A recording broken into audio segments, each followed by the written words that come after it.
before you say anything. Yes, I'm one of those people. The kind that works in the shadows, answers to no one, and carries a badge with no agency name on it. You've seen the type in movies. And just like in the movies, the job sounds glamorous until you're the one staring at something that makes your brain feel like it's melting. This all started 3 days ago. My assignment was simple: locate subject Delta. That's what we call missing agents to depersonalize the situation. But this wasn't just any agent. Delta had been sent to investigate a rural town that popped up in flagged conversations on the dark web. Users whispered about a place called Chamberlain, claiming it was the staging ground for a new kind of game. The kind of game that leaves bodies. Delta's last transmission was frantic, half static, half warning. The town, it's looping. Don't. Then nothing. We lost her GPS, her radio, everything. That's where I come in. Chamberlain is exactly the kind of town where you'd imagine disappearing without anyone noticing. One main road lined with quaint shops, all shuttered. A diner with sun-bleached menus and a flickering neon open sign. A gas station with prices stuck in the 90s. And silence, so much silence. I parked my unmarked car by the diner and stepped out. The air felt off, thick, almost metallic, like the moments before a lightning strike. A welcome to Chamberlain sign creaked in the breeze, but there was no breeze. I scanned the area for camera's standard protocol but saw nothing unusual. If the dark web chatter was true, this town should have been crawling with surveillance. I saw only empty windows staring back like hollow eyes.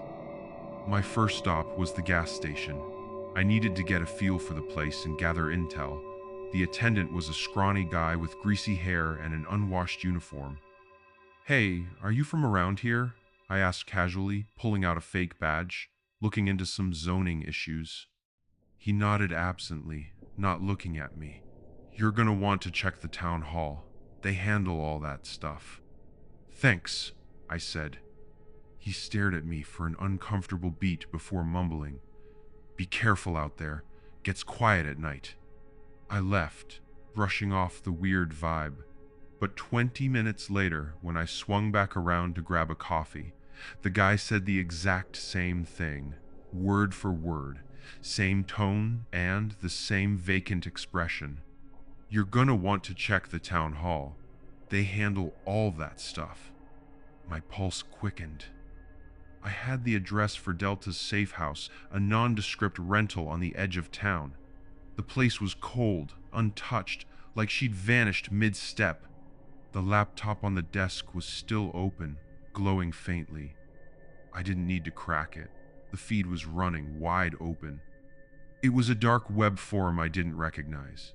A chat scrolled rapidly down the side of the screen, filled with usernames like Voidwatcher and User8753.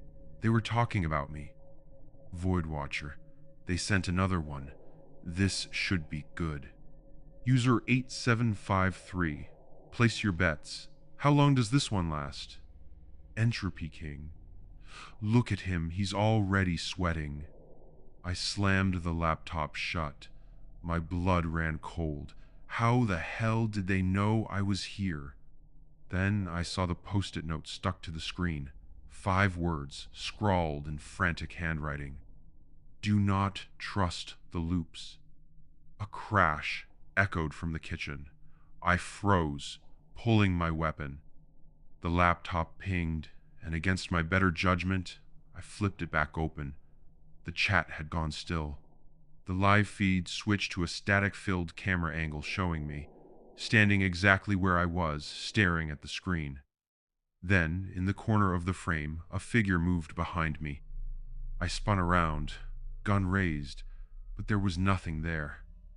The feed showed me lowering my weapon, exactly as I had just done. And then the screen cut to black. I didn't sleep that night. After what happened with the laptop, seeing myself on the feed, watching something behind me that wasn't there, I stayed in Delta's safe house with every light on, weapon in hand. But nothing else happened. No crashes, no footsteps, no figures lurking in the shadows. Just the eerie hum of the dark web form burned into my skull. Morning brought no comfort. The town looked the same as before, neat, lifeless, and wrong. The streets were empty, but not the kind of empty that feels natural. It felt arranged, like I'd wandered onto the set of a play and the actors hadn't shown up yet. I knew I needed to dig deeper, so I made a list. Check out the town hall, as the gas station attendant suggested. Ask about the looping events. Try to figure out where the missing operative had gone. I stopped by the gas station one more time, hoping to catch the attendant when he wasn't. Well, acting like a glitch in the Matrix. The doorbell jingled as I walked in, and there he was, leaning over the counter. He didn't even glance up. "Hey," I said carefully. "I was in here yesterday. Do you remember me?" He blinked slowly, and his expression didn't change. "You're gonna want to check the town hall. They handle all that stuff." My stomach sank. "Okay, but seriously, what's going on here? Are you messing with me? Is this some kind of prank?" Nothing, just the same blank stare. And then, almost imperceptibly, his lips curled into a small, unsettling smile. "Be careful out there," he said. "Gets quiet at night." I didn't respond. I turned on my heel and left, my heart hammering in my chest. The same conversation, the same tone, the same smile. The town hall sat at the center of Chamberlain, a faded brick building with a tarnished brass clock at the top. Its hands were frozen at 3:17. I tried the front door and found it unlocked, the heavy wood creaking loudly as I pushed it open. Inside, the air was stale, as if no one had been here in years. A long hallway stretched ahead, lined with faded portraits of past mayors. Their eyes seemed to follow me as I walked past, but I told myself it was just my imagination. At the end of the hall, I found a door marked Records Room. Inside was a dusty desk and rows of file cabinets. I didn't expect to find anything useful, but I was wrong. The third drawer I opened was stuffed with Polaroids, hundreds of them. I flipped through a few, my fingers trembling. They were all photos of the gas station attendant, and the diner waitress, and an old man I'd seen walking down the street the day before, but in every photo, their faces were slightly off. Eyes too wide, mouths frozen in unnatural grins, and in some of the photos, their skin looked like it was peeling away, revealing smooth plastic underneath. At the back of the drawer was something even worse, a Polaroid of me. It was dated yesterday, the exact time I'd arrived in town. I dropped it like it burned. I left the town hall shaken but determined. If Delta had uncovered this much, she had to have left a trail. The town wasn't that big, so I went to the next logical place, the church. It stood at the edge of town, tall and foreboding, with a spire that seemed to pierce the overcast sky. The front doors were unlocked, and as I stepped inside, I was struck by the silence. No wind, no creaking wood, nothing. The pews were pristine, lined up perfectly, but there wasn't a single speck of dust. At the front of the church was an altar, and above it, a statue of an angel. Its head was tilted down as if staring directly at me. Something felt wrong about it, but I couldn't put my finger on it. I moved closer, and that's when I noticed it. The angel's eyes weren't carved stone. They were cameras, tiny, blinking cameras. "What the hell?" I muttered, stepping back. Behind me, the heavy church doors slammed shut. I turned, gun in hand, but no one was there. The doors were closed and locked as if they'd never been open. And then, everything went still. I mean everything. The air, the faint sound of my breathing, even the dust particles hanging in the light. It was like the world had been paused. I tried to move, but my legs felt like lead. Even blinking was an effort. That's when I heard them, footsteps, slow and deliberate, coming down the aisle. I forced my head to turn, and I saw them, mannequins, the same lifeless figures from the photos in the town hall. They were walking toward me in perfect unison, their joints clicking with each step. One of them tilted its head, and its plastic face split open, revealing a mess of wires and blinking lights beneath. The cameras in the angel's eyes swiveled toward me, and a voice boomed from the speakers hidden in the walls. "Welcome to the game, Agent. You're doing well so far." I don't remember how I got out of there. One second, I was staring at the mannequins closing in, and the next, I was outside, gasping for air. The church was gone. Just gone. The spot where it had stood was an empty field, as if it had never been there. I made it back to the safe house and locked the door behind me, my hands shaking so badly I could barely hold the keys. The laptop was still on, and the dark web feed was still running. The chat was exploding. Void Watcher. He made it out. Barely. Entropy King. That was a good round. What's next? User 8753. Let's start the clock again. I want to see him crack. Suddenly, a countdown appeared on the screen. 5 minutes. Countdown to what? I muttered aloud. And then, as if answering my question, the chat filled with one final message before the screen went black. Void Watcher, to the next loop. I stared at the black laptop screen. The countdown timer burned into my mind. 5 minutes. That's how long I had until, what? The next loop, as the chat put it. Whatever that meant. My heart was still pounding from the church, if I could even call it a church. Those mannequins, the cameras, the voice welcoming me to the game.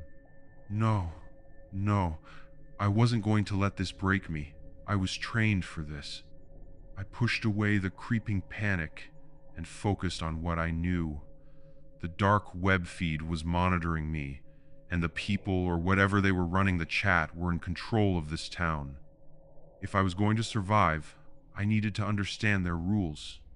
Delta's safe house was sparse, but I combed through it again for anything I might have missed. I found a notebook shoved under the bed, its cover bent and pages dog-eared. The handwriting was messy, frantic, but readable. The first page read, "If you're reading this, they've probably taken me.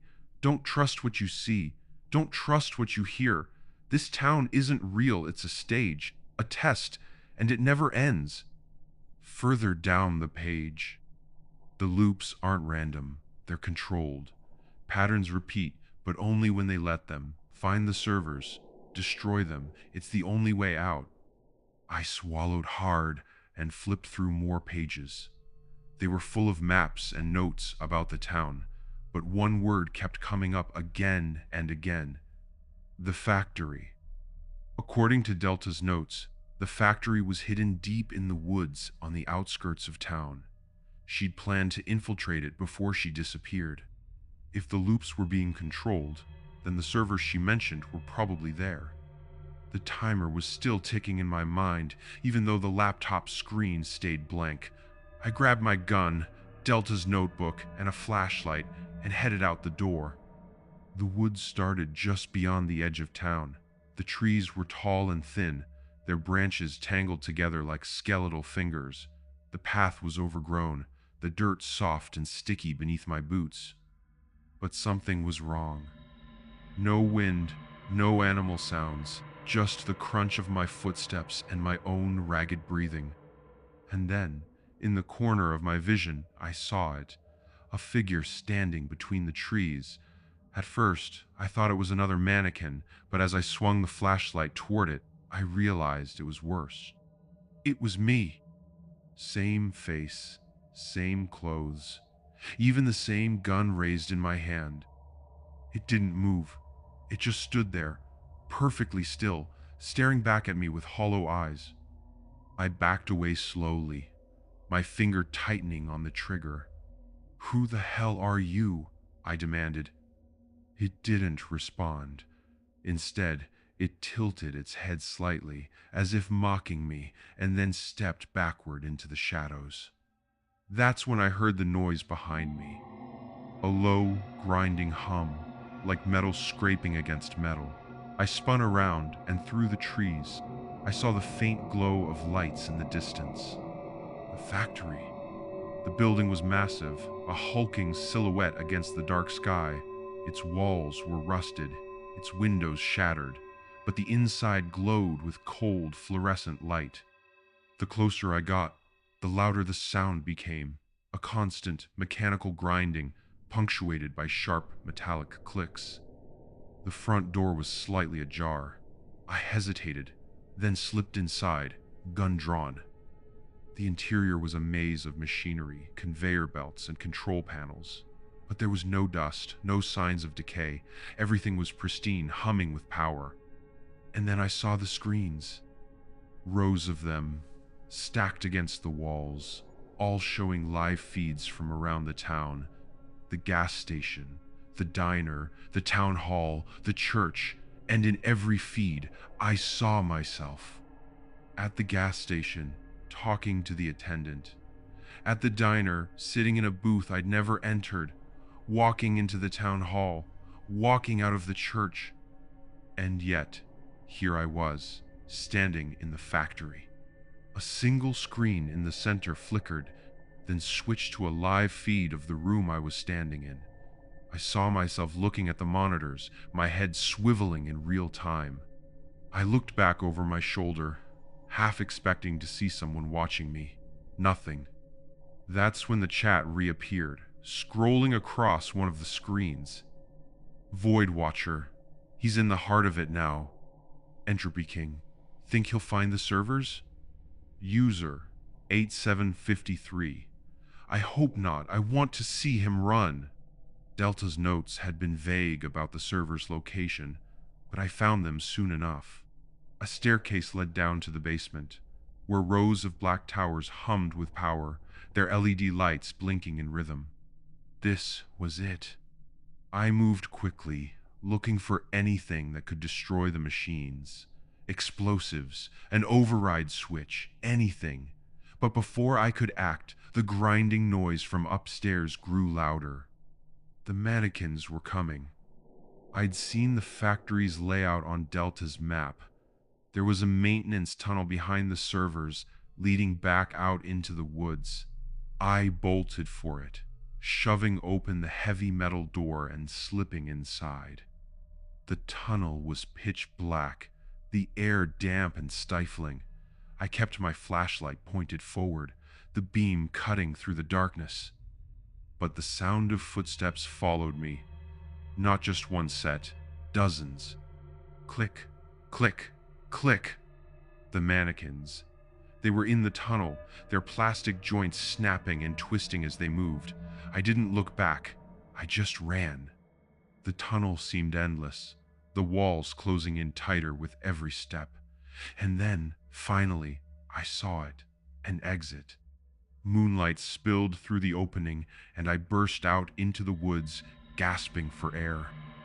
I didn't stop running until I was back in town, collapsing against the wall of Delta's safe house. The laptop was on again, waiting for me. The dark web feed was back, the chat alive with activity. Void Watcher, that was disappointing. I wanted to see him fail.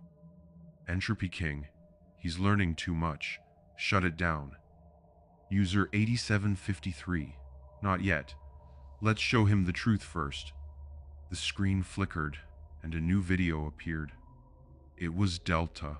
She was strapped to a chair in a room I didn't recognize, her face pale and her breathing shallow.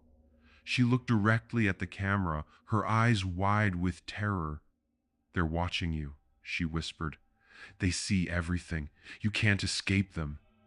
Then the screen went black again, and the chat filled with one last message. Void Watcher. Loop starting in 3, 2, 1. The room around me flickered. The lights dimmed, and suddenly I was standing back at the gas station, the attendant smiling at me as if nothing had happened. "You're gonna want to check the town hall," he said, his voice eerily calm. I stepped back, my chest tightening. It was happening again. The loop had started over. I don't know how long I stood there, staring at the gas station attendant, his blank face frozen in that unnatural smile. My mind was spinning, trying to grasp the impossible. The last few hours or days felt like a blur. The safe house, the church, the factory, the mannequins, and now I was right back where I started.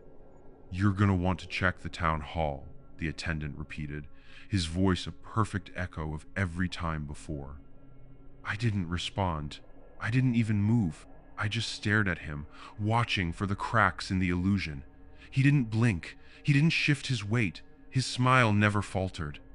Finally, I turned and walked away, my pulse pounding in my ears.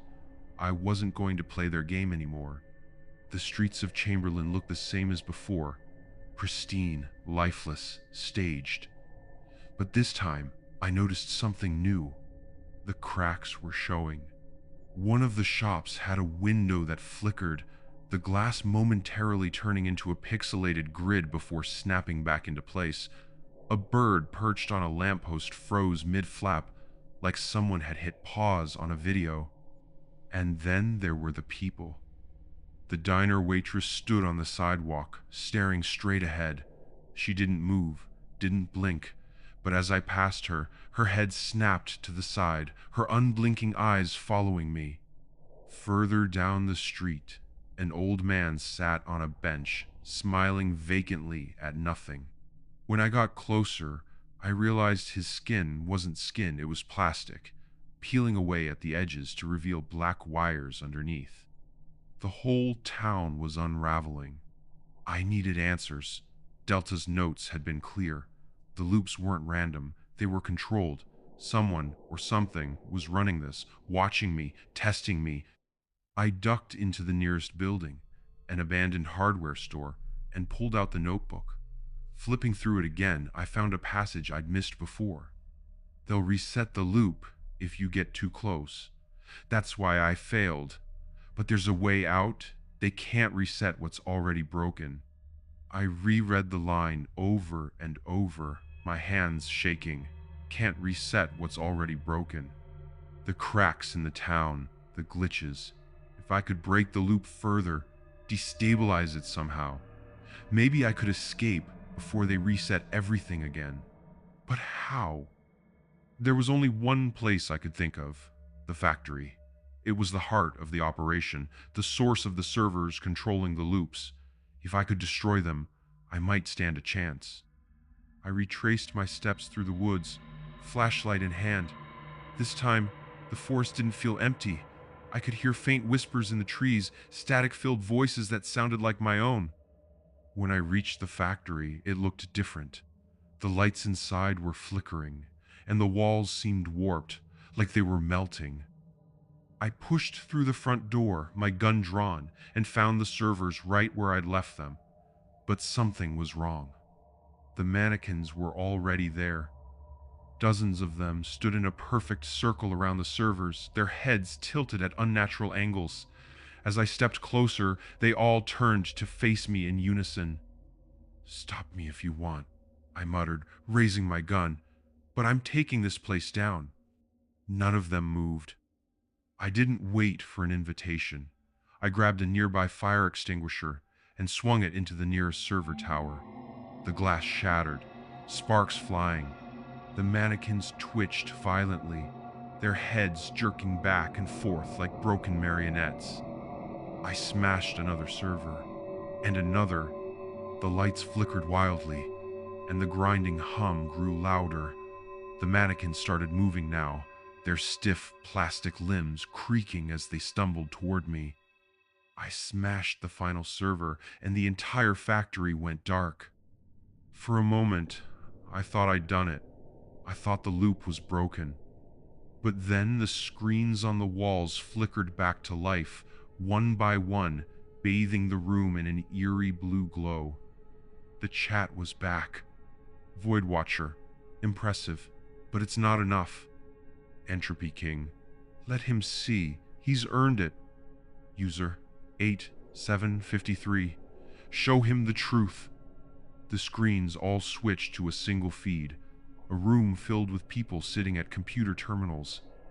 At first, I thought they were just operators, monitoring the game, but then I looked closer. Each person was strapped into their chair, their faces pale and blank, their eyes unfocused. Tubes ran into their arms, pumping some kind of fluid into their veins. And on the screens in front of them, I saw the same live feeds I'd seen before. The gas station, the diner, the town hall. They weren't operators. They were players. And then I saw her. Delta. She was strapped to one of the chairs, her head slumped forward. The tubes in her arms pulsed rhythmically, and on the screen in front of her, I saw me. She wasn't missing. She wasn't dead. She was one of them. The room around me started to glitch. The mannequins froze in place, their forms flickering like bad TV reception. The floor beneath me rippled, and I realized the entire factory was falling apart. The chat appeared again. Void Watcher. The loop is unstable. Reset it now. Entropy King. He's pushing too far. Shut it down. User 8753. No. Let's see if he makes it. The countdown timer flashed on every screen. 00.3000, 0.29, 29.21. I ran. The factory disintegrated around me as I sprinted back through the woods. The trees flickered like holograms, their shapes distorting and collapsing. The ground beneath me shifted, and for a moment I thought I was falling. But then I was back in town. The streets were empty now. No mannequins, no people, just silence. Escape? I reached the edge of town, where the road disappeared into the horizon. The countdown was still flashing in my mind. 5, 4. I didn't stop. I ran toward the horizon, my legs burning, my lungs on fire. R. E. The world around me flickered one last time, and then everything went black. When I opened my eyes, I was sitting in a chair. Tubes were attached to my arms, pumping cold liquid into my veins. My head throbbed, and when I looked down, I saw a screen in front of me showing live feeds of Chamberlain. The gas station, the diner, the town hall, and there, walking down the main street, was someone new. The chat blinked to life beside me. Void Watcher, new player joined. Let the game begin. I tried to scream, but no sound came out.